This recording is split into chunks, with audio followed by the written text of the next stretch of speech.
کیا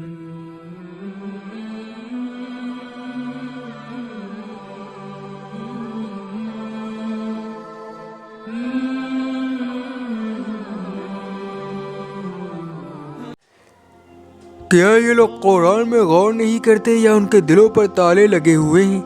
جو لوگ پیٹ پھیر کر ہٹ گئے بعد اس کے کہ ہدایت ان پر واضح ہو گئی، شیطان نے انہیں فریب دیا اور اللہ نے انہیں ڈھیل دے دی۔ یہ اس سبب سے ہوا کہ انہوں نے ان لوگوں سے جو کہ اللہ کی اتاری ہوئی چیز کو ناپسند کرتے ہیں کہا کہ کچھ باتوں میں ہم تمہارا کہنا مان لیں گے اور اللہ ان کی رازداری کو جانتا ہے۔ بس اس وقت کیا ہوگا جب کہ فرشتے ان کی روحیں قبض کرتے ہوں گے اور ان کے منہ اور ان کی پیٹھوں پر مارتے ہوئے اس سبب سے کہ انہوں نے اس چیز کی پیروی کی جو اللہ کو غصہ دلانے والی تھی اور انہوں نے اس کی رضا کو ناپسند کیا۔ بس اللہ نے ان کے اعمال اکارت کر دیے۔ جن لوگوں کے دلوں میں بیماری ہے، کیا وہ خیال کرتے ہیں کہ اللہ ان کے کینوں کو کبھی ظاہر نہ کرے گا؟ اور ہم چاہتے تو ہم ان کو تمہیں دکھا دیتے، بس تم ان کی علامتوں سے انہیں پہچان لیتے اور تم ان کے انداز کلام سے ضرور انہیں پہچان لوگے، اور اللہ تمہارے اعمال کو جانتا ہے۔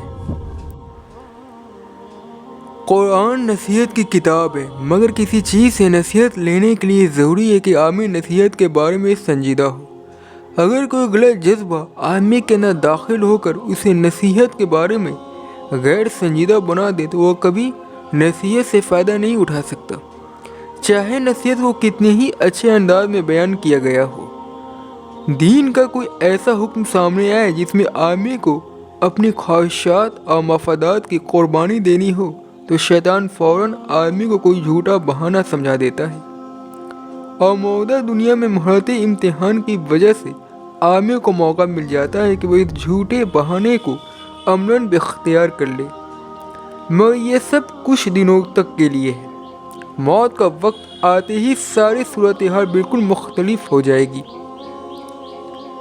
یہاں نفاق کے لیے ارتداد کا لفظ استعمال کیا گیا ہے، مگر معلوم ہے کہ مدینہ کے ان منافقوں کو ارتداد کی مقررہ سزا نہیں دی گئی۔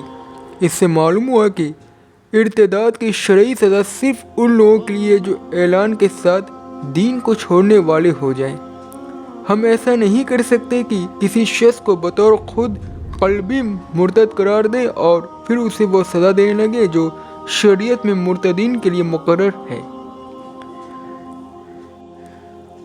منافقین کی بیماری یہ تھی کہ ان کے سینوں میں حسد تھا۔ منافق مسلمانوں کو اپنے مخلص برادران دین سے یہ حسد کیوں تھا؟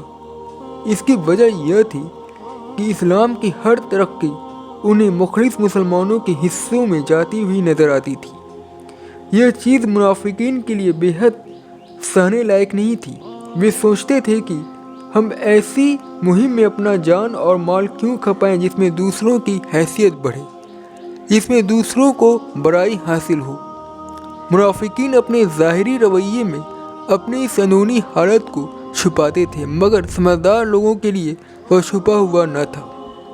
منافقین کا بناوٹی لہجہ ان کے درد سے خالی آواز بتا دیتی تھی کہ اسلام سے ان کا تعلق محض دکھاوے کا تعلق ہے، نہ کہ حقیقی معنوں میں قلبی تعلق۔